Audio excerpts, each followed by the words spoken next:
Well, George Carlin, what can I tell you? He's my favorite comic and he's my hero. I first heard about George Carlin when I was a little kid. I was watching television with my parents, and I'm pretty sure it was the hippy-dippy weatherman. Hey, baby, what's happening? Que pasa? Temperature at the airport is 88 degrees, which is stupid, man, because I don't know anybody who lives at the airport. And that was how I was first exposed to him on all of the different TV shows he was on, because he was really popular. And then as I got older and got to be a tween and then a teenager, George Carlin got hipper and hipper and hipper. And by the time I got to high school, it was Occupation Fool. And that album was amazing. And of course, the 7 words you can't say on television. And not only were we titillated by his boldness, it was the staggering amount of self-perception he had, the amazing ability as a wordsmith to put everything together, and those days, a counterculture spokesman, when there was legitimate counterculture. But George Carlin was able to express honest indignation and rage against the system while giving it an unbelievable, fluid, and perceptive hearing. I recall him being on Mike Douglas the week that John Lennon was guest hosting, and he came on and didn't do anything. He merely took at the camera. There was an absolutely silent routine where he, and he let the crowd build and build and build, which precedes Andy Kaufman and all the Conceptual comics that came later. He was doing irony before irony was a big sell. Like, by the late 70s, he had become a superb a commentator on America.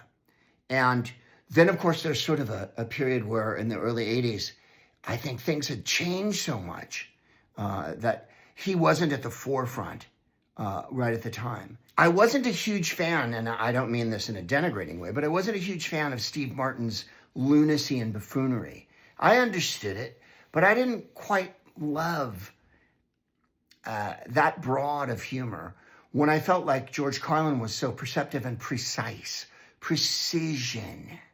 He meant what he said, and he said exactly what he meant. I saw George Carlin at the Comedy Store when he was getting ready for one of his specials, and he hadn't finished a routine memorizing it.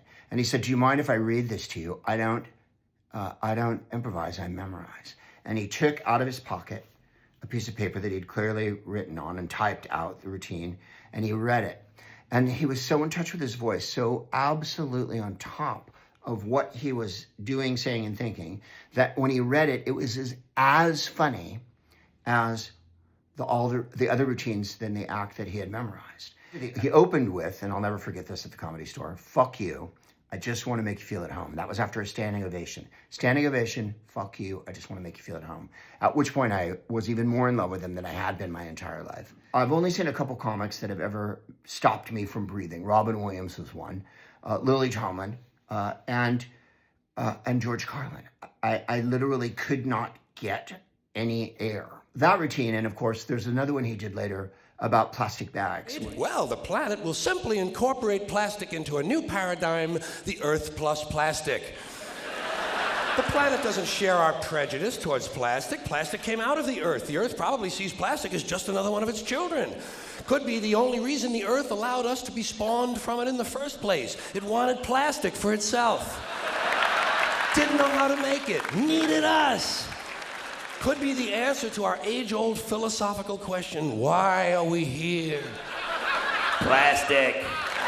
Assholes. Completely deconstructed the entire notion that we're supposed to recycle everything and that we're overly obsessed in the first world with saving our little corner of the world while absolutely destroying the rest of the world.